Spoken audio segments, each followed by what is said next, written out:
Salut, c'est Rudy et je vous souhaite la bienvenue pour ce nouvel épisode des Secrets du sport. Le but de ce podcast est de vous partager ma passion du sport et notamment de découvrir les secrets d'entraînement des champions. Qui sont-ils et que font-ils pour performer au plus haut niveau? Si vous ne me connaissez pas, je suis Rudy Koya, fondateur du site superphysique.org, destiné aux pratiquants de musculation sans dopage que j'ai fondé en septembre 2009.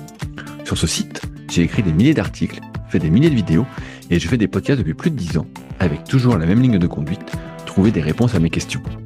Sur ce site, vous retrouverez une partie de ce que je propose, que ce soit en termes de compléments alimentaires, destinés à améliorer votre santé, notamment bio, mais aussi une application, SP Training, des livres, des formations, ainsi que du coaching à distance.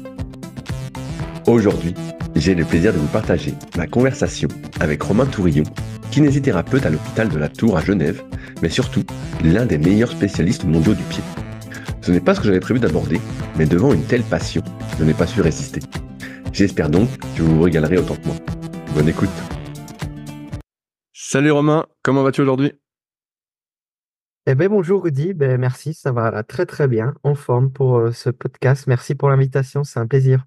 On a eu du mal à se caler, ça fait longtemps que je voulais t'avoir parce que je te suis sur LinkedIn, je t'avais écouté sur le podcast de Julien, ton collègue qui a le podcast Objectif Performance, qui est mon voisin. Et donc, j'étais intéressé d'en savoir plus sur ce que tu fais au jour le jour en tant que kiné, mais peut-être pas que kiné. Tu vas m'expliquer tout ça. Et je voulais commencer déjà par ton parcours personnel. Si je comprends bien, toi, t'es kiné. Est-ce que c'est ça? Ouais, exact. Alors, j'ai plusieurs, maintenant, on va dire, cordes à mon arc. J'ai commencé par des études de kiné à Nantes, donc je suis originaire de l'ouest de la France, département de la Vendée plus précisément. J'ai fait mes études de kiné donc à Nantes, et puis j'ai eu la chance à cette période-là que l'université et l'école de kiné de Nantes on montait en fait un double cursus où on avait la possibilité de faire un master. Donc, c'était le master entraînement et optimisation de la performance qui existe toujours hein, à Nantes. Et donc, avoir ce qu'on appelle un cursus parallèle, c'est que j'ai fait ma dernière, avant-dernière et dernière année de kiné et mon master 1 et mon master 2 en même temps, sur la même année. Donc, qui dit en même temps dit deux fois plus de cours, un double examen, etc. Et c'était fabuleux parce que j'ai l'impression que les sciences du sport et la préparation physique, l'évaluation, la performance dans ce master-là m'ont apporté ce que m'apportait pas forcément l'école de kiné. Et je trouvais que c'était super complémentaire. Et donc, on va dire, on est sorti avec deux diplômes, un plutôt entraînement terrain, un autre qui est le diplôme d'État de kinésithérapie, ce qui m'a amené ensuite vers une thèse de doctorat que je fais actuellement toujours sur la performance sportive et notamment l'intérêt, on en reparlera, de la force du pied, de la force des muscles du pied, plus principalement de la force de l'avant-pied, force autour des articulations des orteils. Donc voilà à peu près mon parcours universitaire, on va dire. Et puis, au niveau professionnel, j'ai fait mon stage à l'hôpital Lato parce que je voulais travailler avec François Fourchet, qui est maintenant notre chef physio euh, ici à Genève, parce que j'avais toujours une appétence pour le pied, etc. Et quand on regarde un petit peu la littérature en France ou dans le monde, on tombe souvent sur son nom et je me dis, bon, bah, sympa, en plus, j'avais entendu parler qu'il se montait un truc sciences cliniques, etc. Donc ça collait très bien aussi avec mes études à l'époque, entre kiné et master. Et puis on a monté un projet tous les deux. On s'est vu c'était en 2018. On a passé 4 mois ensemble, c'était fabuleux. On a fait ma manip ou une étude expérimentale qui a été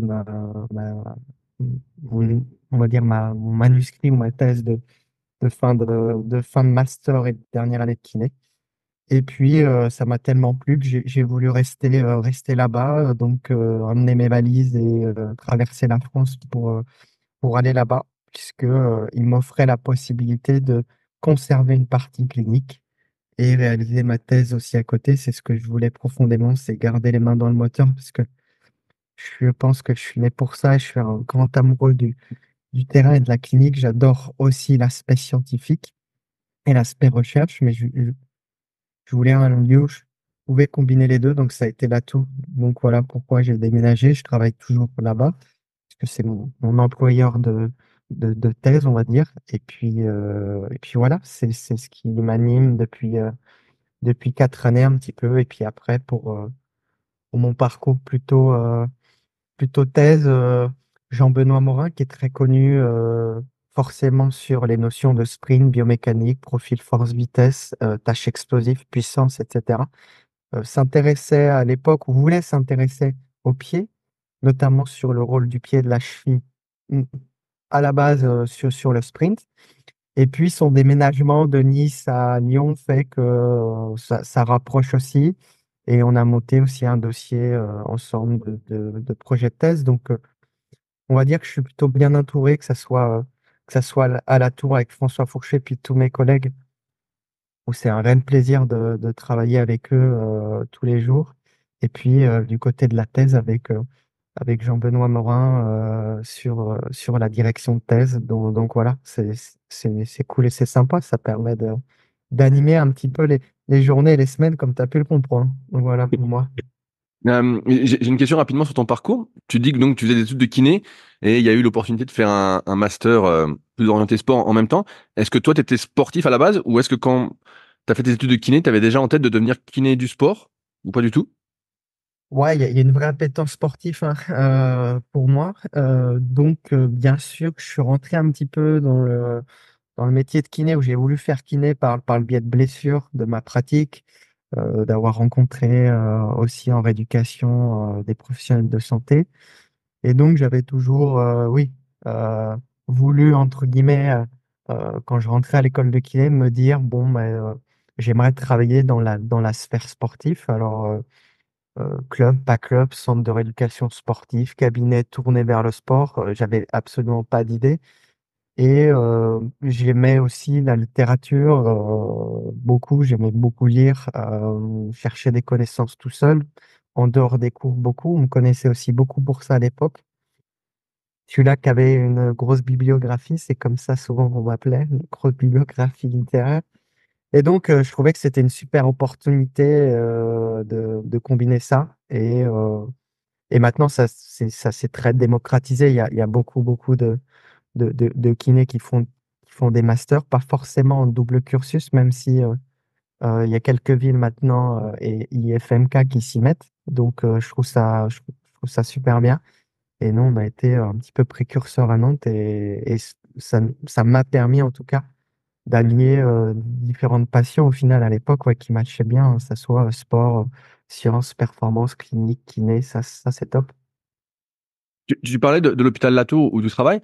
À la base, moi, quand j'entends le mot hôpital, je me dis c'est un endroit pour se faire soigner, opérer, tout ça. Et comme j'étais venu, quand Julien avait organisé la venue de Guillaume Tanon, j'avais pu voir des installations assez incroyables. Je m'attendais pas trop à ça et pas un service physio, on dit en Suisse, aussi développé. Est-ce que toi, quand tu rejoins la tour, c'est déjà comme ça? Est-ce que tu vois déjà tous ces appareils, tout ce matériel à disposition, presque dernière technologie, ou ça s'est monté progressivement? Alors bien sûr, ça s'est monté, mais par contre, les locaux, si tu veux, alors l'hôpital Latour, c'est un hôpital privé parce qu'on a tous les services liés à la médecine générale et puis on a un service d'urgence. C'est pour ça qu'on a un hôpital privé. Et au sein de cet hôpital, on a un bâtiment qui s'appelle le B2, qui est le bâtiment lié à la médecine du sport, au mouvement. Et à l'intérieur de ce bâtiment-là, on se partage avec les médecins du sport, l'imagerie et la chirurgie orthopédique, donc le service de physiothérapie, qui est en fait un service hospitalier puisque on a forcément des prises en charge qui sont qu'on appelle post-opératoires avec des prises en charge de gens en interne qui sont opérés chez nous, qu'on voit en chambre, etc., à quelques heures de l'opération. Donc ça, c'est bien pour faire de l'aigu directement. Puis on a un service qu'on appelle externe qui représente à peu près 85% de nos patients, qui sont des gens qui viennent en fait à l'hôpital La Tour, comme tu l'as vu, dans notre service, comme si tu allais dans un cabinet, tu vois, ou dans un centre de médecine du sport un peu plus classique. Et puis, sur la vision, on la doit vraiment à Phil Malheur, qui est médecin du sport chez nous, qui avait cette vision de allier différentes professions dans un même bâtiment, d'allier aussi de la science à l'intérieur, faire de la recherche. C'est pour ça qu'on a un laboratoire de biomécanique, un laboratoire de physiologie, et puis un espace ouvert, comme tu as pu le voir aussi, avec des couloirs d'athlétisme, avec un panier de basket, avec du synthétique, avec des pentes, etc. Et puis, tout le matériel, il s'est construit au fil de, euh, de ces 5 dernières années. Parce que moi, quand je suis arrivé, comme je te disais que je savais qu'il allait se monter un truc, c'est que François en avait parlé dans un podcast. Et moi, je trouvais ça sympa de faire mon stage là-bas. Et quand je suis arrivé, ça faisait 3 mois qu'ils étaient dedans ou 4 mois. C'était tout neuf, dernier cri. Ça allait un petit peu toujours. Alors, on va, on va évoluer parce que 5 années en Suisse, c'est déjà trop vieux, donc il faut refaire encore des nouvelles choses. Mais en tout cas, après, sur le matériel, il s'est développé, si tu veux, au fil des, de nos expertises avec mes différents collègues où bah, on a investi dans les choses. Je pense par exemple à l'EMG, je pense aux plateformes de force, je pense aussi aux accéléromètres, à ces choses-là, tu vois. Et puis voilà, ça se construit un petit peu comme ça. Mais le bâtiment est né en 2018 avec tout ce que tu as pu voir quand tu es venu sur la conférence de jeu avec Guillaume Tanon. Comment, comment tu deviens passionné du pied et notamment de l'avant-pied et de cette musculation du pied? Est-ce que c'est parce que tu as eu des entorses ou des problèmes au pied ou pas du tout? Alors ouais, c'est drôle parce qu'en formation, on pose souvent la question avec mon collègue Massemba ou François Fourchet, qui s'est déjà fait une entorse dans la salle, etc. Puis moi, je suis le seul à pas lever la main souvent. Et donc, non, absolument pas. On va dire, je touche du bois sur tout ce qui est blessure au niveau pied-cheville. Bah, il y avait déjà l'attrait à l'école, avec notamment un stage en cabinet libéral où ils avaient beaucoup de pathologies pieds-chevilles. Alors, ils faisaient beaucoup de sportifs, mais ils avaient beaucoup de pathologies pieds-chevilles. Et puis après, il y a eu l'apport forcément de François Fourchet lors de mon mémoire, où je m'intéresse déjà aux muscles du pied, à l'électrostimulation, mettre du complexe sous l'arche du pied. C'était un truc un petit peu, euh, un petit peu novateur. On en parlait pas beaucoup à l'époque, etc.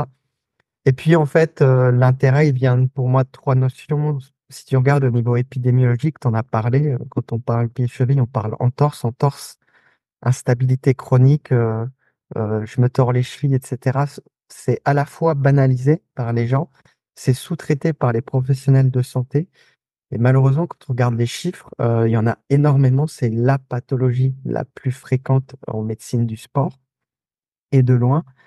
Et donc, j'aime déjà cet aspect. C'est quelque chose où on ne se rend pas compte à quel point ça peut perturber un membre inférieur d'avoir une mauvaise stabilité de cheville. Et j'aime aussi l'aspect que c'est banalisé par nos patients. C'est aussi, comme je disais, un petit peu peut-être maltraité, on va pas assez loin aussi, on remet les gens un peu trop vite sur leurs activités. Et donc, j'aime cet aspect-là dans l'articulation. Et puis, à l'instar de ça, on se rend compte que dans la littérature, en fait, euh, les gens publient dans le genou, sur la hanche, sur éventuellement le dos, la lombalgie. C'est des champs, tu vois, scientifiques où il y a énormément de publications, où tu peux avoir beaucoup de connaissances. Et donc, la cheville, et puis si on redescend encore sur le pied, c'est quelque chose d'un petit peu tout nouveau.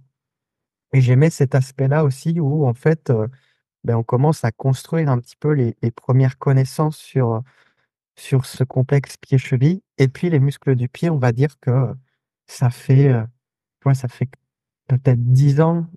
Et 10 ans, on va dire que c'est super récent qu'on commence à s'intéresser aux muscles du pied, les muscles intrinsèques, les muscles extrinsèques, qu'est-ce qu'ils font, la force des orteils, pourquoi c'est important. Il y a pas mal de chercheurs et de groupes de recherche qui sont là-dessus depuis voilà, ouais, à peu près 2012, début 2012. Donc, on rentre dans ce début-là. Et moi, euh, par, euh, par Jean-Benoît Morin qui veut s'intéresser à ça, par moi qui m'intéresse aussi un petit peu à ça, mais je suis curieux de tout. Les gens pensent souvent à tort de me catégoriser dans la casse pied-cheville, etc. Et donc, à la fois dans ma pratique clinique, j'ai un certain pourcentage de pathologie de pied-cheville, j'en ai moins qu'avant, mais je suis plutôt très, très membre inférieur, donc je lis énormément sur tout ce qui a trait aux autres articulations, forcément, parce que j'essaye d'avoir une approche que j'appelle holistique, c'est de comprendre l'importance de la hanche sur le pied, du pied sur la hanche, du genou sur la hanche, etc.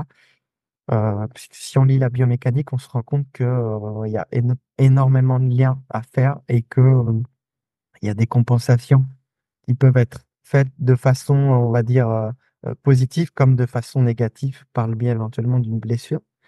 Et donc, c'est à peu près tous ces aspects-là qui font que j'ai un vrai intérêt pour cette articulation-là.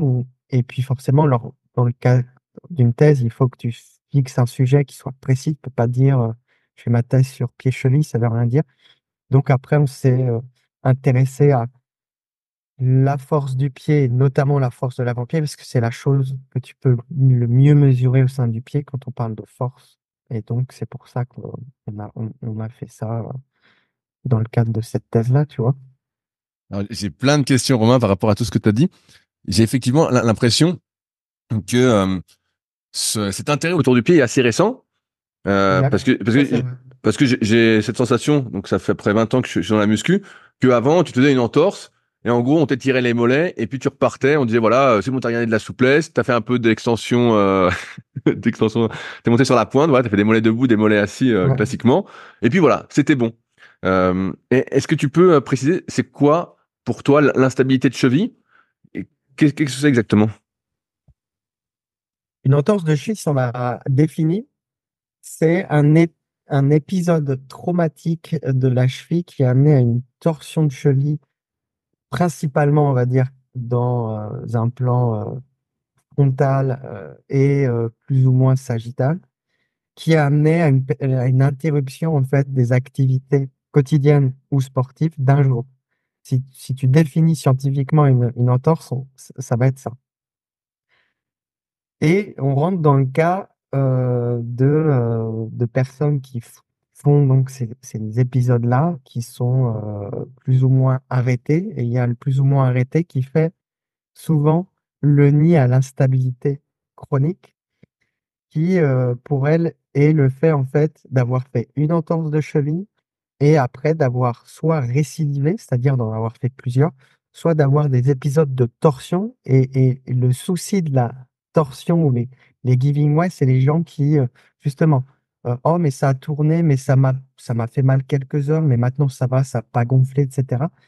Ces torsions-là sont souvent, en fait, malheureusement, banalisées, comme tu l'as dit, parce il y a moins de phases aiguës, c'est-à-dire de la cheville qui gonfle, qui est douloureuse, comme on peut avoir sur classiquement les premières entorses où là on a été arrêté, là la cheville a gonflé. C'est souvent en fait que on a eu des ruptures partielles ou totales ligamentaires et donc on n'a plus de dégâts ligamentaires ou de ligaments abîmés après dans les prochaines torsions. Et donc, c'est pour ça qu'il n'y a pas ces notions d'œdème ou de phase inflammatoire importante, si tu veux. Sauf qu'on se rend compte que c'est le cartilage aujourd'hui qui impacte dans ces torsions un petit peu. Non, mais c'est une petite entorse, on dit souvent ça, tu sais. Non, ça, c'est pas une vraie entorse, voilà. Je cherchais le mot, c'est souvent, j'entends ça à longueur de journée. Et donc, ces notions de torsion, de sentir sa cheville instable, etc., et bien malheureusement, c'est la porte d'entrée à l'arthrose, qui est malheureusement la dernière étape de ce que l'on appelle la cascade catastrophique, donc entorse, récidive, instabilité et arthrose. Et ça, malheureusement, l'arthrose de cheville, on ne sait pas faire aujourd'hui. Parler à des chirurgiens, ils vous disent qu'on a 25 ans de retard sur la prothèse de cheville. C'est pas comme le genou, c'est pas comme la hanche, qui sont des articulations, on arrive à l'arthrose par dégénération de la structure osseuse, c'est du cartilage, alors que la cheville, c'est une articulation où l'arthrose est post-traumatique. 26 ans, c'est un petit peu la date à laquelle, si tu veux, tu fais ta première entorse et tu développes après, 26 ans après, tes premiers signes d'arthrose. Exemple d'une patiente que je reçois hier, qui fait sa première entorse à 14 ans, aujourd'hui qui arrive dans notre service en disant: «Là, j'ai fait une torsion de cheville, je comprends pas. D'habitude, ça fait pas mal ou quelques heures, mais là, ça fait, 3 semaines, 1 mois que ça me fait vraiment mal». Et puis, on fait un IRM, on se rend compte que, beh, voilà, le cartilage est attaqué et que, bah, si tu fais, je lui dis: «1re entorse, c'était quand pour vous?» Elle me dit: «14 ans». Je fais mon 14 plus 26, vous avez quel âge aujourd'hui? J'ai 40 ans. Tu vois? Donc c'est des histoires en fait qu'on voit très fréquemment et donc ça, c'est un souci à la fois en fait sur l'articulation en elle-même et puis, je te parlais de la compensation, mais, on se rend compte qu'en fait avoir une instabilité distale au niveau pied-cheville amène à des, éventuellement des déficits aussi qui sont liés à des déficits musculaires, mais pas toujours, des déficits d'équilibre postural, de proprioception. Mais ça après, ça peut engendrer malheureusement aussi des choses sur, l'articulation du genou.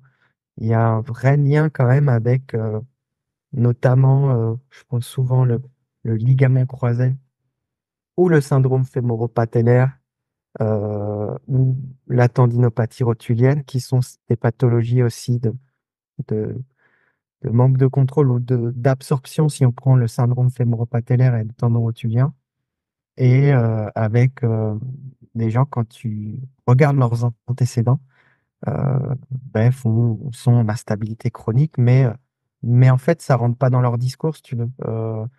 Il faut aller les chercher dans l'examen ou quand tu leur poses des questions, c'est-à-dire, ils te disent toujours, «Ah, j'ai eu ça à la hanche, ça au dos, ça à l'épaule», mais en fait, la cheville, ça intervient jamais et après tu dis, juste la question: «Et vous tordez les chevilles, ça vous arrive?» «Ah ouais, ouais, peut-être 1 fois par semaine», tu vois? Donc c'est ça, cette banalisation, en fait, aussi. J'ai encore plein de questions, tu m'ouvres plein de portes, Romain. Quel âge tu as, Romain? J'ai 28 ans. 28 ans. Donc j'ai 10 ans de plus que toi. Et quand j'étais gamin, je me souviens que comme la musculation du pied ou les muscles du pied, on s'y intéressait pas. Tu sais, on disait que tu avais soit les pieds plats, les pieds creux. Tu avais des gens, on voyait les pieds qui s'affaissaient vers l'intérieur, rarement vers l'extérieur. Et donc on allait chez le podologue. Je veux lancer, je fais une généralité voulue hein, pour le podcast, mais on voulait pas. Et donc on te mettait des semelles pour essayer de compenser ça. J'ai l'impression qu'avec tout ce que tu dis, en fait, ce qu'il faudrait, c'est déjà muscler le pied, quoi. Alors on va dire c'est une porte d'entrée. Le pied plat et malheureusement aussi le pied plat est quelque chose qui est on n'a pas une définition exacte parce que tout le monde, caractérise un pied plat éventuellement de différentes manières. Ça les gens vont dire: «Ah mais c'est un pied qui rentre vers l'intérieur». Il y en a qui vont dire: «Ah ben non, c'est un pied où on voit pas, la courbure, de l'arche». Il y en a qui vont vous dire: «Ah non, mais c'est plutôt, un pied où, il faut avoir un score qui est basé sur, si on parle du Foot Posture Index, qui est un score, on caractérise les pieds en supinateur, neutre, pronateur. Bon, ben, un pied plat, c'est un pied pronateur. Donc en fait, il y a 15 000 définitions. On a souvent tendance à dire que le pied plat, c'est quelqu'un qui a pas d'arche et si on prend l'arche, on parle de l'arche médiale du pied, donc qui est l'arche à l'intérieur du pied et ça, on se rend compte qu'en fait, c'est une variation anatomique. Le pied, c'est en fait l'articulation du corps humain qui a le plus évolué au fil des millénaires par rapport à nos ancêtres, notamment les singes, par rapport au fait qu'on est passé d'une, marche quadrupédique à une marche bipédique et donc le pied, il a vachement évolué et cette évolution a amené à énormément de variations anatomiques. Ce que je dis souvent aux gens, c'est: «Si on se met tout nu là dans la salle, en formation, et ben, on va se rendre compte qu'en fait, la partie du corps qui, entre guillemets, «a le plus de variations entre nous», ça va être le pied. Il va y avoir des gens qui ont le 2e orteil le plus grand, des gens qui ont justement, une hauteur d'arche un peu plus importante, un pied qui rentre comme ci, comme ça et cetera et donc en fait, cette particularité anatomique, on se rend compte au fil, là, des sciences et de la recherche que la vérité statique, c'est-à-dire, comment mon pied est en statique, comment il est anatomiquement et beh, a peu, je dirais, peu d'influence sur comment mon pied fonctionne en dynamique. C'est-à-dire comment mon pied bouge et se comporte en dynamique. C'est pour ça qu'on commence à essayer au niveau du pied, si tu veux, de s'écarter d'une simple évaluation morphostatique, statique. Tu vois souvent, enfin, tu as souvent peut-être toi eu même l'expérience, tu sais, tu montes sur la plaque, Voilà, le on voit tes miroir, pieds, on etc. voit tes empreintes Exactement. et voilà. Donc tu es debout, etc. On te regarde, on dit, ah, ben c'est comme ça, donc ça va être comme ça. Tu vois, on fait le lien. Comme tu es comme ça debout, tu bouges pas du tout, mais je vais t'expliquer comment ça va se passer à 35 km/h. Donc ça m'a toujours fait rire, ou sourire plutôt. Et donc, en fait, cette vision statique, aujourd'hui, je suis très content que la littérature et que des groupes de recherche commencent à nous apporter une vision, ce que moi j'appelle dynamique, avec cette évaluation neuromusculaire du pied et notamment la force du pied, parce que sur la force du pied, eh ben, c'est un fonctionnement, tu vois, dynamique avec comment le système nerveux active tes muscles du pied pendant que tu marches, comment ces muscles du pied te permettent d'absorber les forces de réaction, comment les muscles du pied te permettent de propulser. Et puis voilà, donc c'est comme ça en fait que je l'explique tout simplement aux gens, c'est-à-dire je leur dis, voilà, vous avez cette morphologie du pied, cette statique du pied, ça peut, et je dis toujours ça peut, euh, par exemple quelqu'un qui a un pied pronateur, donc un pied qui a plutôt avoir des tendances à rentrer vers l'intérieur, je leur dis juste qu'en dynamique, ça peut éventuellement amener à une pronation du pied ou une rentrée du pied vers l'intérieur un peu plus importante, donc à surcharger la partie médiale. Ça, c'est ce que je leur explique. Après, je le vérifie en dynamique. Et surtout, moi, dans mon côté évaluation, par exemple, musculaire, je me dis, bon, ben, les muscles, tu vois, qui sont freinateurs ou qui, on va dire, absorbent un petit peu les forces intérieures pied-cheville, bah, doivent être un petit peu plus forts par rapport à cette morphologie de pied-là, si tu veux. Je le vois un petit peu comme ça, c'est-à-dire, ça me permet de créer une hypothèse, mais c'est absolument pas pour moi une finalité, la morpho du pied. Au contraire, la finalité, je veux la voir sur des évaluations dynamiques et neuromusculaires, et notamment l'évaluation de la force du pied, ouais, par exemple. Tu dis que tu évalues aussi en dynamique. Est-ce que tu remarques des différences, je vois en musculation pour les autres muscles, en fonction de la vitesse à laquelle tu fais ta répétition, du poids que tu mets, donc du nombre de répétitions, tout ça, le recrutement musculaire va varier. Et est-ce que c'est pareil pour le pied? Si je cours à 10, à 15, à 20, à 25, ça va s'activer différemment au niveau des muscles du pied, vu que tu parlais Ouais, de MG tout à l'heure? exact. Ouais, exactement. Le pied, c'est un feignant, c'est-à-dire que, en tout cas, les muscles du pied, je dis le pied, mais les muscles du pied sont assez feignants. C'est-à-dire que si tu leur proposes pas grand-chose, eh ben, ils vont pas s'activer beaucoup. Ils ont une capacité qu'on a réussi scientifiquement à mettre en évidence, c'est la capacité de, je vais parler en anglais, mais ça, low it fine tuning, ça veut dire capacité à s'adapter à la charge appliquée. Et donc, on sait par exemple que quand tu es debout sur deux pieds et que tu passes sur un pied, eh ben, c'est à ce moment où tu passes sur un pied, c'est-à-dire tu as ton poids du corps sur l'intégralité de ton pied, que tu commences à avoir une activité EMG un petit peu significative, si tu veux, de façon inconsciente, indépendamment de contracter, de vouloir contracter des choses. C'est-à-dire, si on met des électrodes sous ton pied quand tu es sur un pied, c'est là où ça commence un petit peu à s'activer. Et donc, c'est toujours comme ça aussi que j'ai après développé un peu des exercices que j'ai appelés des exercices en surcharge. C'est-à-dire, essaye de faire une flexion d'orteil ou même monter sur pointe de pied si tu veux avec de la charge. Ça va être déjà une activité où le pied va beaucoup mieux répondre que de faire une flexion d'orteil, tu vois, assis, où l'activité musculaire déjà est beaucoup moindre et tu vas avoir beaucoup moins d'effet. Et ça, c'est la même chose après à la marche, enfin à la course, etc. C'est-à-dire que la variation de vitesse vont amener forcément aussi à une augmentation de l'activité musculaire.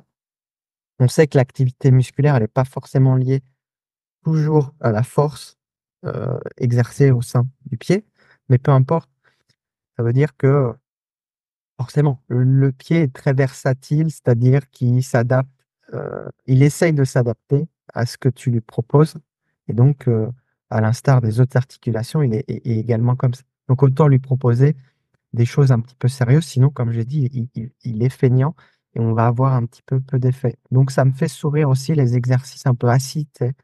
Je griffe la serviette, je mets un élastique sous les orteils, je suis assis, je fais mes c'est en fait, le gap pour moi entre cet exercice-là et après voir quelqu'un courir et voir comment son pied bouge en course et les forces exercées à l'intérieur du pied, au sein du pied, ça m'a toujours fait sourire ce décalage-là. C'est pour ça que on baptise parfois des fois l'approche, pied un peu l'approche lourde ou la en anglais on appellerait ça la strong approach et cetera. C'est un peu comme ça qu'on essaye de se démarquer, de ce qui se fait ou de ce qui est proposé un petit peu sur les exos du pied en ce moment, quoi. Et j'ai l'impression que ce que tu dis pour le pied, c'est un peu ce qu'on disait il y a peut-être 10, 15 ans pour le fessier, où on parlait grossièrement d'amnésie du fessier, où à force d'être assis dessus, eh ben en fait, tu avais du mal à l'activer quand tu étais debout, quand tu faisais des exercices. Là, j'ai l'impression que c'est un peu la même chose. T'es debout sur les deux pieds, donc tout ton poids repose sur tes pieds. Mais en fait, comme tu n'utilises jamais ces muscles-là, en fait, bah, ils subissent, et comme ils s'activent jamais, c'est un peu une amnésie des muscles du pied, quoi, si tu fais rien. Alors on va dire que, on connaît pas encore les origines de l'inhibition de ces muscles-là, mais par contre, on sait que c'est des muscles qui sont, très inhibés. Quand on parle d'inhibition, c'est plutôt qu'il y a beaucoup de personnes.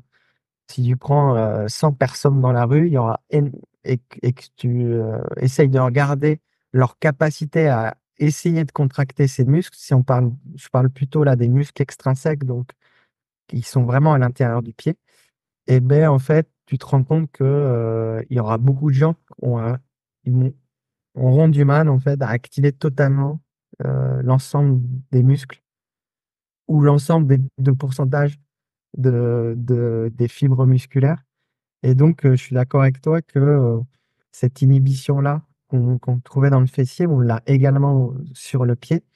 C'est pour ça que, pour certains, en fait, faire des exercices de coordination des orteils, ces choses-là, c'est super, super dur parce que déjà, en fait, ils ont cette inhibition-là qui est quelque chose qui a été créé. Alors après, il y a 15 000 hypothèses. Il y a les pros, tu sais, les pros grosses chaussures qui vont me Bien dire sûr. que c'est parce que les gens portent des chaussures que c'est comme ça et donc il faut marcher pieds nus dans la rue et cetera. Il y a différents champs là-dessus. Je suis un peu, à l'écart de tout ça. Heu, le fonctionnement du pied, il est très simple. C'est-à-dire si tu as un matériel, quand je dis matériel, c'est une chaussure qui te permet de d'emmagasiner de l'énergie, si tu veux et de la restituer. Le muscle, comme je t'ai dit, il est très versatile et il est très intelligent aussi, le pied. Donc en fait, il va moins produire de travail négatif et positif, par exemple, d'emmagasiner et restituer l'énergie. Donc forcément, ça va pas forcément aider au développement, si tu veux, de ta musculature du pied.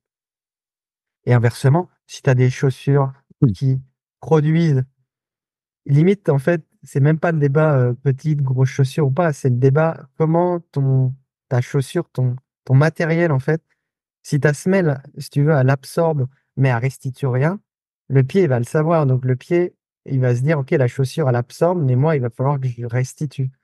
On se rend compte qu'en fait, l'interaction entre pied et chaussure, c'est celle-là. C'est que le pied s'adapte à la chaussure, à ce que propose la chaussure. Et donc, en fait, c'est même pas le débat, minimaliste, maximaliste et tout ça, c'est plutôt le savoir un petit peu comment, le matériel est et c'est pour ça, notamment sur, aujourd'hui, les semelles carbone, tu vois? Les chaussures carbone, ça aussi, c'est le nouveau, les nouvelles conversations d'aujourd'hui. Ben on sait que ces semelles-là, forcément, emmagasinent et restituent de l'énergie et donc font en sorte que ta musculature, notamment du pied, travaille aussi un petit peu moins, donc c'est plus économique. Donc je consomme moins d'énergie, tu vois? Parce que en fait, ma ma musculature n'a pas besoin de faire ce travail-là parce que j'ai un apport au niveau du matériel propre à la chaussure. Donc, il faut un peu le voir comme ça, plutôt pied intelligent par rapport à ce que je lui propose. S'il y a quelque chose, tu vois, qui est pas assez chargé, il va être feignant. Si j'ai une chaussure qui est euh, adaptée, qui me permet en fait, par son design de magasiner et restituer de l'énergie, mon pied va aussi être feignant et inversement parlant. Donc en fait, il faut plutôt voir un peu comme ça. Et j'ai une question par rapport à ce que tu as dit aussi, par rapport à un truc qui passe pas mal sur les réseaux sociaux, où on voit pas mal de pseudo-spécialistes, hein, je vais dire ça comme ça, qui disent que c'est pas grave d'avoir de l'arthrose, que, en gros, si t'as pas mal, tout va bien. Ton but, c'est juste de maintenir, on va dire, tes fonctions articulaires, musculaires, je simplifie, et que c'est pas très grave. Or, de ce que je comprends avec la cheville, c'est qu'en fait, tu te tords, entre guillemets, je caricature aussi, souvent la cheville, tu ne sens pas que tu te tords, c'est devenu normal pour toi, et en fait, tu arrives à un moment où tu n'arrives plus à compenser, où toi, ton expérience, tu n'arrives plus à compenser la par la musculature du pied, cette arthrose, et où en fait, t'es fourré. Ben, faut quand même différencier. Souvent, les gens disent ça sur l'arthrose du genou. Tu vois, on a souvent maintenant, c'est la course à pied peut-elle. Est-ce qu'il faut courir quand on a de l'arthrose du genou? Tu vois, ces grosses idées préreçues. Et là, on commence un petit peu à les casser par à la fois des apports d'experts, des apports scientifiques, tout ça. Si on reste sur la cheville, la différence, comme je l'ai dit, c'est que l'articulation de la cheville, contrairement au genou ou à la hanche, c'est quand même une articulation avec de l'arthrose post-traumatique, ce qui touche beaucoup plus de gens, beaucoup plus jeunes. Si tu regardes la littérature sur l'arthrose de cheville, tu te retrouves avec des gens qui ont entre 30 et 50 ans. Et donc, en fait, tu as encore un paquet d'années à faire, hein, avec ça. Et il faut donc éviter que cette cheville, justement, devienne arthrosique douloureuse. Et pour être arthrosique douloureuse, eh ben, souvent, c'est regagner de la stabilité. Pour regagner de la stabilité, il faut forcément avoir une fonction de cheville qui soit bonne. Et la fonction de cheville, elle est dépendante. Un des paramètres, ouais, c'est éventuellement la force musculaire, mais ça peut être aussi la proprioception, ça peut être aussi la capacité d'équilibre, etc. Mais on se rend compte que cette arthrose-là, au niveau de la cheville, elle est, comme tu dis, un petit peu en fait sous silencieuse. Voilà, chercher le mot, pardon. Elle est silencieuse et un jour, tu le payes, c'est-à-dire que tu commences à développer des douleurs, si tu veux, qui sont absolument plus des douleurs liées à des, à des structures plutôt ligamentaires, tu vois, ou tendineuses, mais vraiment liées en fait à des réponses osseuses. Et c'est là où je suis d'accord, je suis d'accord avec toi que si tu as de l'arthrose de cheville, mais que ta cheville est stable et que tu n'as pas de douleur, à un moment donné où je sais qu'il y a des signes d'arthrose dans les chevilles, je me dis, bon, mais ça, je ne pourrais pas le modifier. Par contre, je vais essayer de lui donner une stabilité de cheville et une fonction de cheville qui fait que la personne a pas mal dans sa vie quotidienne, fonctionne super bien, fait plus de torsion pour justement pas réaugmenter, tu vois, ces dégâts et ces contraintes-là. Et- Et donc et- pardon, et je finis juste parce que pour l'aspect musculaire, comme tu le dis, il est important parce que l'os, contrairement au muscle, eh ben, il dissipe beaucoup moins bien les forces de réaction au sol, tu vois. Et donc, l'aspect musculaire, la force musculaire, te permet aussi de diminuer les contraintes appliquées sur l'os. Et donc, ben, réaugmenter la capacité musculaire chez quelqu'un qui a des signes d'arthrose ou qui est en instabilité. Et on sait que si on ne le sort pas de cette cascade-là, il va finir par développer ça. Et ben, ça rentre là-dessus. Un des choses intéressantes, c'est que scientifiquement, les instables chroniques de cheville ont dans certains mouvements plus de force de réaction au sol. Et ça, on se dit que ben, pour la santé du cartilage à long terme, c'est pas efficace. C'est pas bon du tout, en fait. Est-ce que, je ne sais pas s'il y a encore le recul vu que c'est assez récent, est-ce qu'on conseillerait pas de base un renforcement des muscles du pied en termes de prévention, même si le terme est un peu à débat, pour justement éviter ces problèmes de cheville à l'avenir, vu que tout le monde, entre guillemets, se tord la cheville sans s'en rendre compte? Ouais, alors là, c'est dur la prévention, hein. C'est un mot et des fois on dit c'est un gros mot parce que c'est compliqué de prévenir les choses forcément. Mais si on part uniquement d'un aspect, est-ce que c'est bien, tu vois, d'avoir cette qualité-là ou ces choses-là et sur la cheville, il faudrait dans la programmation ou dans des exercices regarder qui dans ce complexe pied-cheville fait le plus de travail un petit peu biomécanique, biomécanique, ouais. Et donc là, si on prend tous les muscles dans la pied-cheville, on se rend compte quand même que ben, le mollet, ça reste un muscle qui va être super, super important. C'est le muscle le plus fort de ce complexe-là. C'est lui qui fait le plus de choses mécaniques au niveau de la cheville, à la fois pour absorber et pour propulser. Et puis, à l'inverse, si on reste sur un plan frontal, c'est-à-dire justement contrôler un petit peu les torsions internes ou externes de cheville, le couple inverseur-éverseur va être, euh, va être aussi important. Donc, peut-être ces trois muscles-là à cibler sur une programmation, même si en fait, moi j'adore la prévention individualisée, c'est-à-dire dis-moi de quoi tu es faible ou dis-moi tes déficits et je te donnerai en fait ton programme de prévention. Mais si moi je devrais faire un truc un petit peu général là, j'essayerais forcément d'aller éventuellement travailler, tu vois, ces muscles-là. Avec aussi, tu te rends compte que les gens, juste ces capacités d'équilibre, tu te rends compte il y a beaucoup, beaucoup de personnes qui n'utilisent pas leurs pieds comme outil d'équilibre. C'est-à-dire quand ils se mettent sur un pied, ça bouge de partout. Ils n'ont pas cette conscience-là aussi d'utiliser tes orteils pour créer l'interaction avec le sol. Tu vois, on parle souvent d'ancrage d'orteils.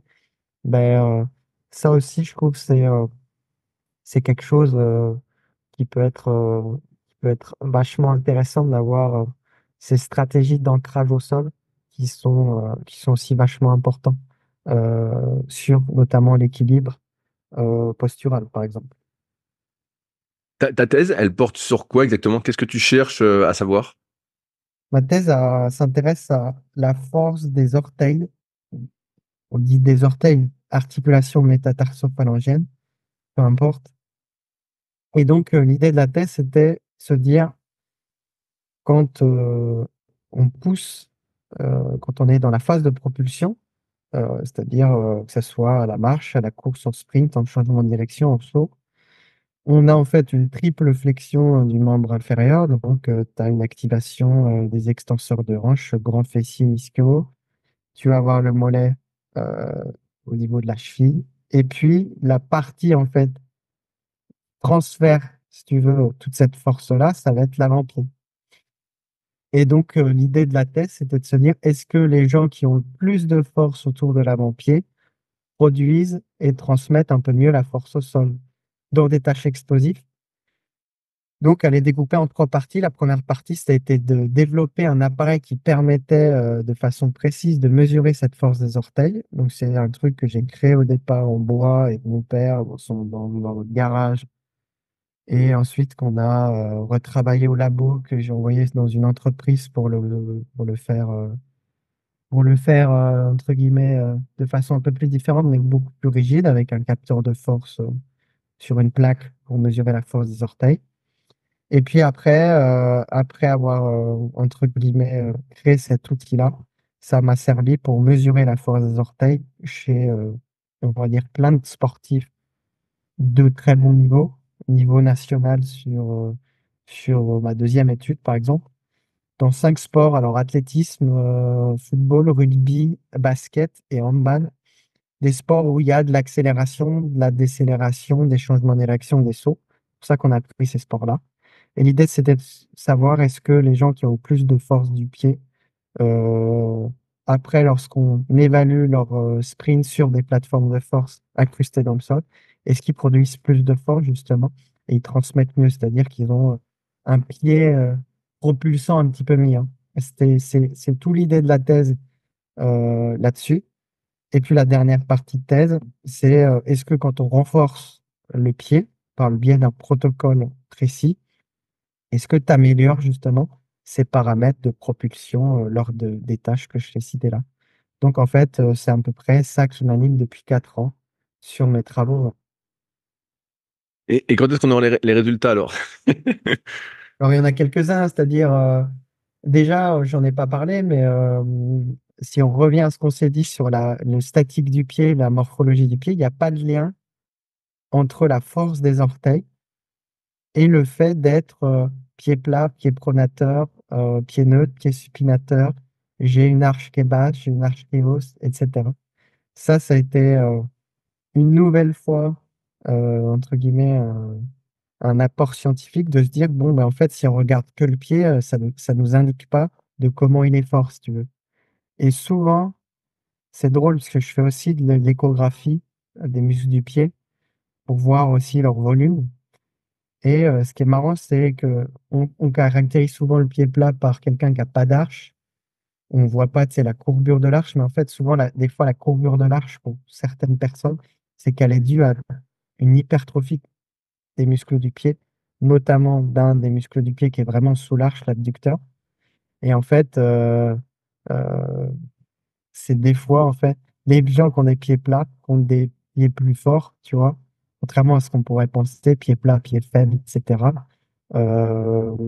Aussi par rapport à ça, par rapport à cette hypertrophie du pied, en fait, tout le corps musculaire est sous l'arche, donc il n'y a pas de courbure de l'arche, et donc on se trompe un peu. Le meilleur exemple, c'est Usain Bolt. On a toujours considéré, enfin, on a toujours dit qu'Usain Bolt avait les pieds plats, parce qu'on voyait pas son arche quand on le voyait marcher ou courir pieds nus. Sauf que jusqu'à preuve du contraire, je pense pas qu'Usain Bolt euh, ne savait pas produire de la force à haute vitesse et donc n'avait pas des qualités de pied intéressantes. Donc voilà sur une des choses qu'on a trouvées. Et puis, on s'est rendu compte, et ça fait le lien sur la haute vitesse, que les gens qui avaient le plus de force au niveau des orteils, c'était les gens qui, à haute vitesse, et là je parle notamment du sprint parce que c'est vraiment dans cette tâche-là qu'on a trouvé une, une belle association. C'est l'association entre la force du pied et la capacité à produire de la force au sol en un minimum de temps, tu vois, une capacité à être, on va dire, très explosif au niveau du sol, très réactif au niveau du sol lorsqu'on est à vitesse maximale, alors après environ 30 mètres de sprint. Donc, on va dire que tout ce que les coachs d'athlètes euh, pensent ou disent, mais sans avoir en fait aucun aujourd'hui données scientifiques, ben on met un petit peu de l'eau au moulin par rapport à ça, cette importance du pied, notamment lors des choses où il y a de la vitesse au niveau du corps et tu as plutôt en fait un corps qui est positionné haut et donc on n'a pas trouvé de choses sur l'accélération par exemple, tu vois, mais on a trouvé vraiment des choses à vitesse maximale. Ça, c'est une des trouvailles. Et la troisième qui est en cours sur l'évolution de la force du pied lors d'un protocole, on se rend compte que, alors là, je vais juste parler du protocole qu'on applique, ça peut pas faire une généralité, mais il semblerait que c'est un protocole, moi, qui dure 8 semaines, mais il semblerait qu'on ait déjà en fait des effets intéressants au niveau de la musculature du pied, à la fois en hypertrophie, en force musculaire, intéressant à partir de, tu vois, 5 à 6 semaines. Donc, ça, c'est assez intéressant parce que moi, j'ai créé ce protocole-là pour qu'il ressemble un peu à la vraie vie, c'est-à-dire il y a 2 séances par semaine, mais qui durent 30 minutes. Donc, ça représente à peu près 1 heure par semaine. Et que cette approche un peu lourde, un peu intense, où on essaye de faire plutôt du qualitatif, permet en fait d'avoir des effets un peu plus rapides que ce que moi j'aurais pensé. ça, c'est assez intéressant. Et surtout, en fait, si on compare tous les autres programmes de force du pied ou de renforcement du pied, c'est qu'on a des effets sur la force et l'hypertrophie notamment, qui est équivalente, mais avec 2 fois moins de volume associé, si tu veux. C'est-à-dire que on fait 2 fois moins de séances. Nous, il y a 16 séances, puisque 2 séances par semaine, 8 semaines, ça fait 16 séances à 1 heure par semaine, ce qui fait en fait simplement 8 heures de travail cumulé. Mais tu te retrouves à avoir les mêmes effets que des gens qui font du travail de pied de façon un peu quotidienne, c'est-à-dire je fais mes 60 contractions de short foot par jour ou je marche aussi en minimaliste un petit peu tous les jours, etc. C'est des choses qui sont un peu lourdes. Moi, je trouve en termes de, tu vois, de temps associé, il y a plein de choses qui sont intéressantes dans le développement des qualités. Mais le but aussi de cette thèse-là, c'était d'avoir un protocole qu'on a baptisé, tu vois, Harder, Better, Faster, Stronger. Donc, essayer de faire un truc un peu lourd avec des effets un peu rapides pour que ça aille un petit peu plus vite, dans le sens, pas bâcler la chose, mais avoir un truc time et efficacité du temps, plutôt que se dire, bon, ben, en gros, si tu veux, tu peux gagner 30% de force en plus, mais tu dois t'y mettre 5 fois par semaine, versus, bon, ben, tu peux gagner 30% de force en plus, mais tu dois avoir 2 séances par semaine. Pour moi, tout l'intérêt, il est là, sur plein de raisons, en fait.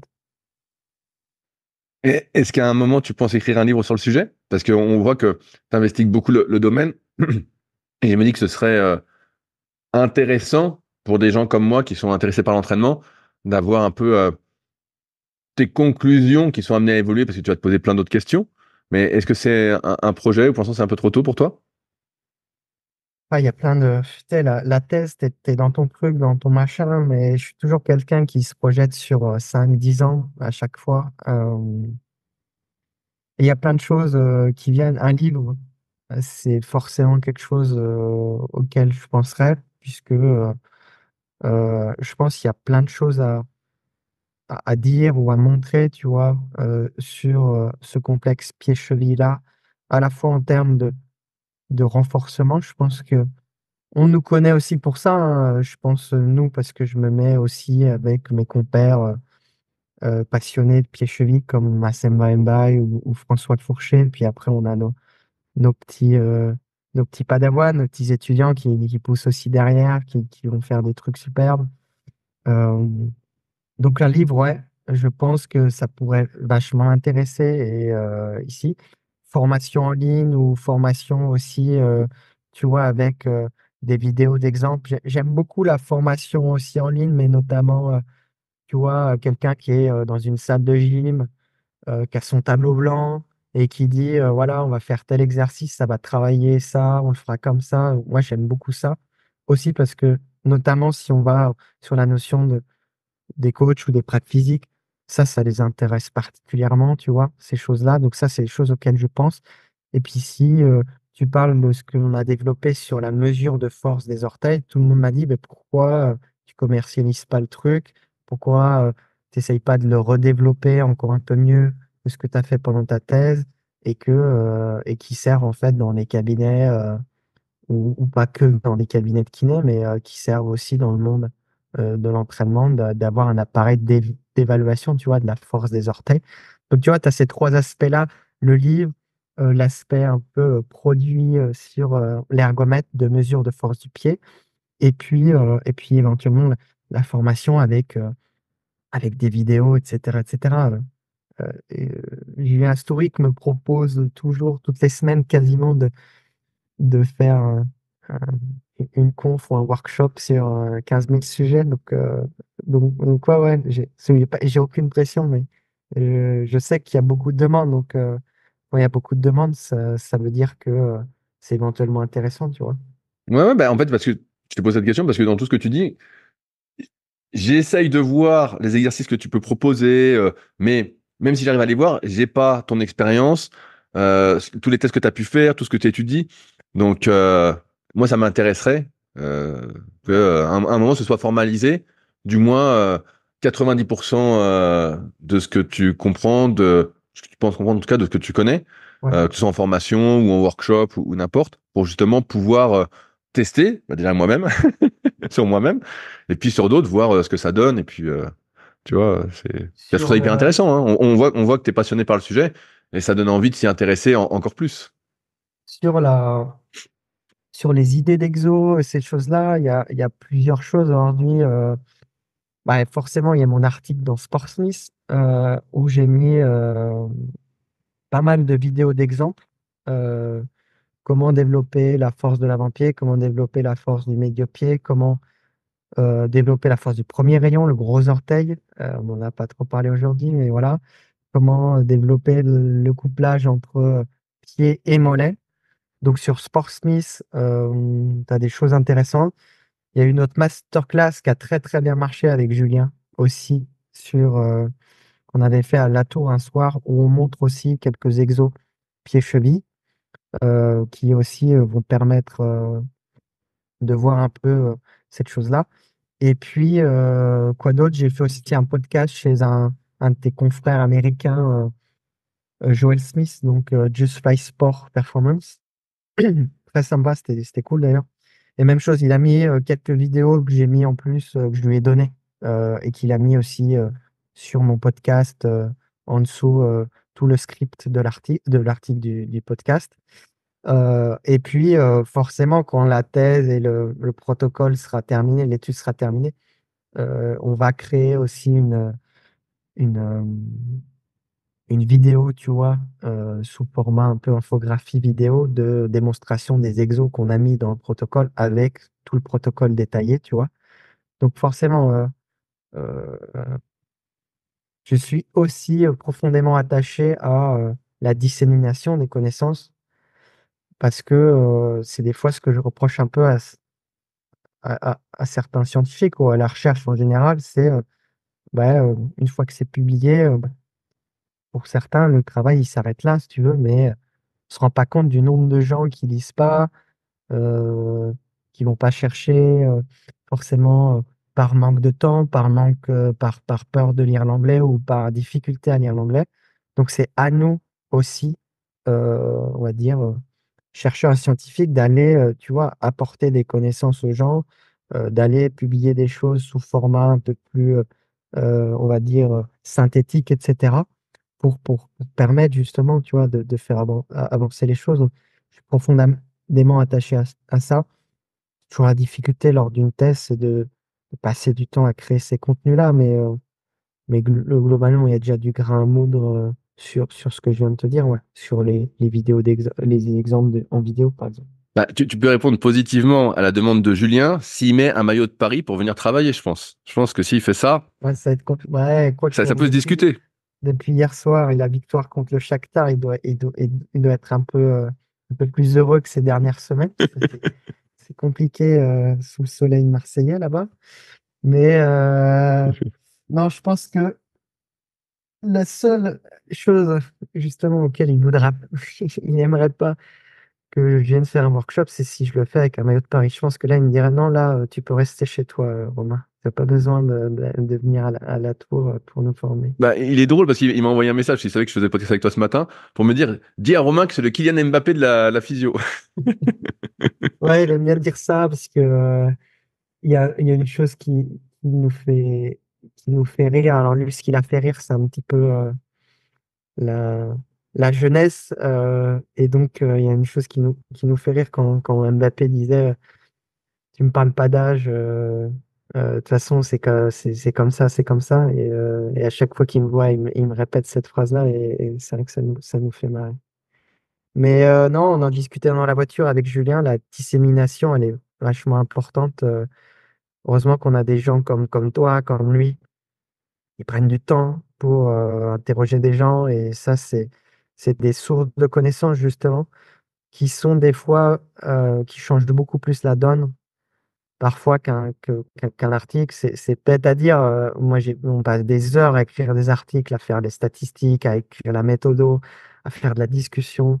Après, on doit s'embrouiller avec un reviewer et ça peut durer des mois pour qu'enfin ça soit publié. Et des fois, quand tu vois le peu de lecture que tu as sur tes articles-là, donc on est très content d'avoir, tu vois, des capacités d'expression à l'oral, puisqu'on peut faire passer beaucoup plus de choses à l'oral qu'à l'écrit, forcément, grâce à des gens comme toi et Jules. Donc ça, c'est top. Merci, merci à vous pour Ouais, ça. ouais, bah c'est parce que je suis intéressé, comme tu vois, j'ai plein de questions. Je suis intéressé par ton travail et ça ouvre, comme je te dis. Je viens d'une époque où le pied, c'était t'as le pied plat, on te mettait le semelle, t'as le pied creux, on te mettait le semelle, et puis ça s'arrête là. Tu vois, Ouais, et et puis on prenait le puis, truc en statique, comme tu dis, on mettait, on dit, bah exact. voilà, c'est comme ça, donc on fait ça, ça, ça, et c'était réglé. Il n'y avait pas de musculation du pied, il n'y avait pas, entre guillemets, de musculation des muscles autour de la cheville. Il y avait la cheville, c'était, je vais caricaturer, mais inerte, et puis il y avait rien à faire, quoi. En fait, tu te fais des entorses, c'est parce que t'avais pas de bol, c'est tout, quoi. Ouais, il y a aussi une notion. Puis dans l'armée américaine, hein, c'était un critère de d'exclusion à l'entrée à l'armée américaine, hein. Si tu avais un pied plat, ça a changé, je crois, depuis 5 6 ans, mais tu allais en 2002, si tu voulais rentrer dans l'armée américaine, tu avais un pied plat, on me disait c'est gentil, mais non, t'es pas fait pour, en fait. Tu vois? Donc voilà, c'est une variation anatomique, il y en a beaucoup dans le pied, et donc ben, cette caractéristique un peu de j'ai pas d'âge, etc. Ça veut pas dire que c'est un pied faible, comme je te l'ai dit, il y a aussi des notions de gens qui ont cette morphologie-là parce qu'ils ont une hypertrophie du pied. Et puis, euh, et puis sur la cheville, on parle souvent de laxité, tu vois. On confond la laxité qui est quelque chose de génétique, c'est-à-dire juste une capacité d'étirement des structures, on va dire, ligamentaires et capsulaires un peu plus importante que la moyenne, avec la laxité pathomécanique qui est juste, en fait, j'ai plus mon ligament, donc mes os bougent, le ligament est plus là pour retenir mes os. Et donc, moi, je pense souvent à l'exemple d'une petite jeune que j'avais où, de toute façon, on voulait un avis d'expert sur Genève en physio par rapport à ça, mais la maman vient avec sa fille, à l'époque, je me souviens, en me disant, bon, on vient vous voir parce qu'on m'a dit que, mais je vous dis tout de suite, ma fille, elle est laxe, le médecin l'a dit, c'est comme ça, se tord les chevilles. En gros, c'était le karma, si tu veux. Malheureusement, c'est comme ça, on peut rien y faire. Et donc, je fais mes critères de Bayton, qui sont des critères, un score en fait qui caractérise la laxité génétique. Euh, donc, tu sais, c'est est-ce qu'il y a un récurvatum de coude? Est-ce qu'il y a un récurvatum de genou? Est-ce que tu arrives à toucher tes mains au sol lorsque tu fais une flexion de tronc? Il y a le pouce que tu arrives à toucher jusqu'à ton avant-bras, ces choses-là. Bref. Et je fais tout mon bilan et c'était drôle de voir qu'en fait, il y avait une laxité génétique, forcément généralisée, hein, des deux chevilles, mais elle avait qu'un souci à gauche et que dans tout le bilan, en fait, tout était catastrophique à gauche, que ce soit l'équilibre postural, la proprioception, la force musculaire. Il manquait, je sais plus, je crois pas d'amplitude. Mais voilà, je dis à la maman, je lui explique ce que je viens de te dire là, que en fait, si c'était vraiment sa laxité génétique, c'est en fait les deux chevilles tourneraient et votre fille, entre guillemets, voilà, ça serait le karma pour les deux. Je vois pas pourquoi ça serait que la gauche. Et je lui dis, mais en fait, si on prend une évaluation un peu plus, euh, on va dire, générale et neuromusculaire, et puis posturale, etc., et dynamique, on se rend compte qu'en fait, il y a pas mal de déficits qui sont uniquement sur le côté gauche. Et donc, si on travaille ça, eh bien, on va résoudre le souci. Il n'y a pas de karma, on peut faire des choses, tout ça. Et puis, en fait, ce qui s'est passé, c'est qu'elle m'a pas cru du tout.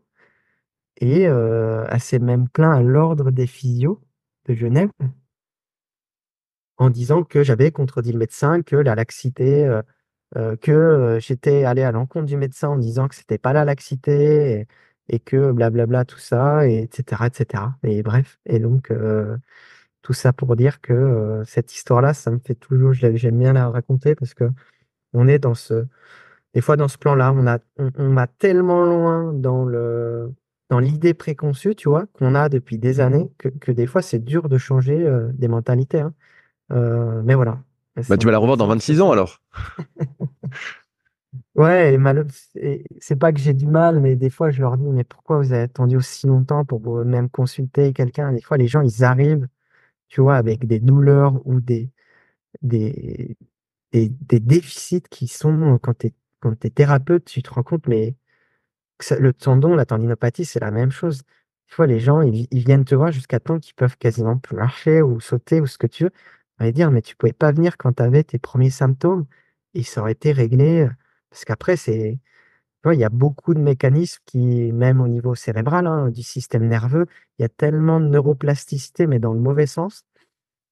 Après, on rame avec lui pour aller résoudre le souci. Et des fois, tu as envie de dire aux gens, ouais, euh, ben oui, forcément, trouver aussi un bon professionnel de santé, c'est pas toujours évident, parfois.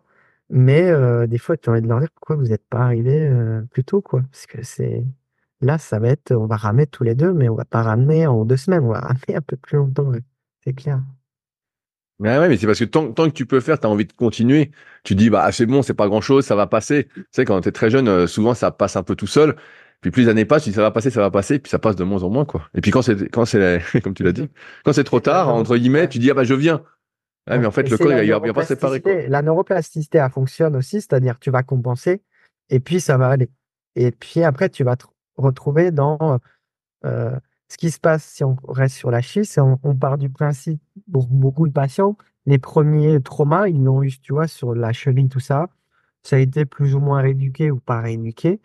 Et puis en fait, il va y avoir une compensation. Et un jour, ils te font un beau trauma de genou ou un beau truc sur le genou, tout ça.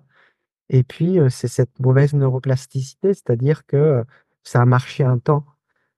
Et donc, ça fonctionnait comme ça, mais on sait quand même mécaniquement parlant, ou biomécaniquement, même au niveau de la neurophysiologie, que eh ben, la capacité du système nerveux à comprendre aussi que quand tu as une mauvaise réponse, quand tu reçois des informations qui sont pas forcément fiables et bonnes sur une articulation donnée, tu vas ensuite, tu vois, remettre un peu plus de contribution d'une autre partie articulaire, et c'est là où tu rentres dans cette fameuse mauvaise compensation qui, comme tu l'as dit, arrive des fois un peu plus tard, mais des fois trop tard, quoi. Quand tu t'en rends compte ou quand tu veux aller consulter après, quoi. Je vois. Romain, je vois le temps qui défile. J'avais plein d'autres sujets à aborder avec toi, mais je vais m'arrêter là pour aujourd'hui. J'espère qu'on aura l'occasion de faire un deuxième épisode, malgré ton emploi du temps, sur une autre thématique que je voulais aborder avec toi. Mais comme ça fait déjà plus d'une heure qu'on est là, je vais te laisser vaquer à tes occupations et je dois aussi vaquer aux miennes.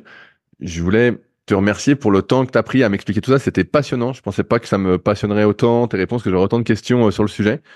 Euh, je serai évidemment le premier à souscrire à ton workshop ou à ta formation ou à acheter ton livre. Donc, bon, si tu mets le maillot de Paris et que Julien accepte, bon, ça peut se discuter quand même. Ça peut se discuter. En tout cas, c'était vraiment hyper intéressant. Je te vois assez actif assez actif, c'est un gros mot, mais sur LinkedIn, est-ce que c'est l'endroit où les gens peuvent suivre le plus facilement ton travail?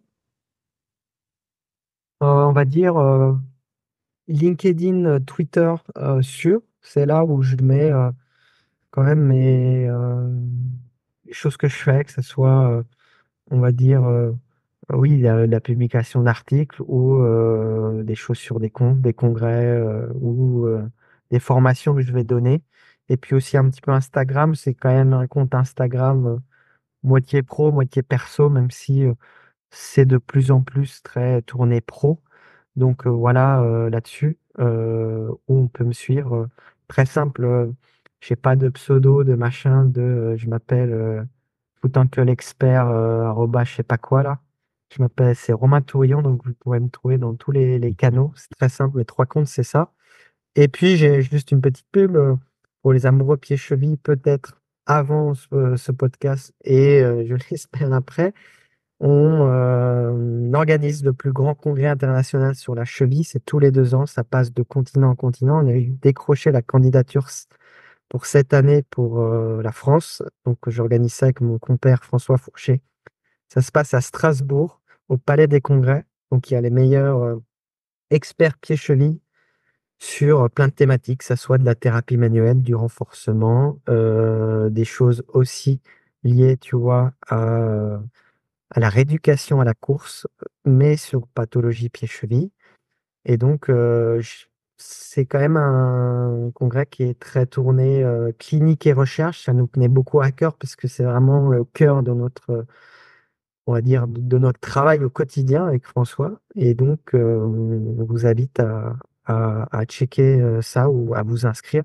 On est toujours en tarif Early Bird jusque là dans les 3-4 prochaines semaines. Puis après, on va monter un petit peu le tarif. Donc, ça part plutôt très très vite, pas aussi vite enfin pas aussi, un peu plus vite que ce qu'on aurait pensé. Si on regarde un peu le nombre de gens inscrits aux anciennes éditions, mais nous on va faire vraiment une belle et une grosse édition, donc c'est cool. Il y a de plus en plus d'engouement, ça c'est top. Donc voilà, n'hésitez pas rapidement à vous inscrire pour ceux que ça intéresse. C'est l'International Angle Symposium, donc vous avez le site, dès que vous tapez ça sur Google, vous avez forcément les relais qui sont faits sur mes comptes respectifs aussi. Donc voilà. Et bah, super, Romain. Merci à toi encore de ton temps et du partage de ta passion. C'était super intéressant. Et puis j'espère qu'on se retrouvera bientôt pour un deuxième épisode parce que j'ai encore plein de questions. Avec plaisir. Deuxième épisode, je pense que tu voulais éventuellement aborder l'évaluation, Exactement, l'évaluation plus globale. les testing d'athlètes, ouais, le testing d'athlètes lorsqu'ils viennent, ouais, avec plaisir. Il y a beaucoup de choses à dire. C'est aussi intéressant sur l'évaluation bioméca et neuromusculaire, ouais, de façon plus générale, ouais. Ouais. En tout cas, merci à toi pour aujourd'hui et à bientôt. Salut à tous. Salut Rudy. Si vous êtes encore là, c'est que l'épisode vous a plu. Dans ce cas, je vous invite grandement à m'aider à faire grandir ce podcast en mettant une note de 5 étoiles et un commentaire d'encouragement sur l'application de podcast où vous l'écoutez, et plus particulièrement sur l'application podcast d'Apple. Cela m'aidera d'autant plus à accueillir les meilleurs athlètes et spécialistes français de l'entraînement grâce à la crédibilité que vous me donnerez. En attendant, je vous souhaite un bon entraînement et à la semaine prochaine.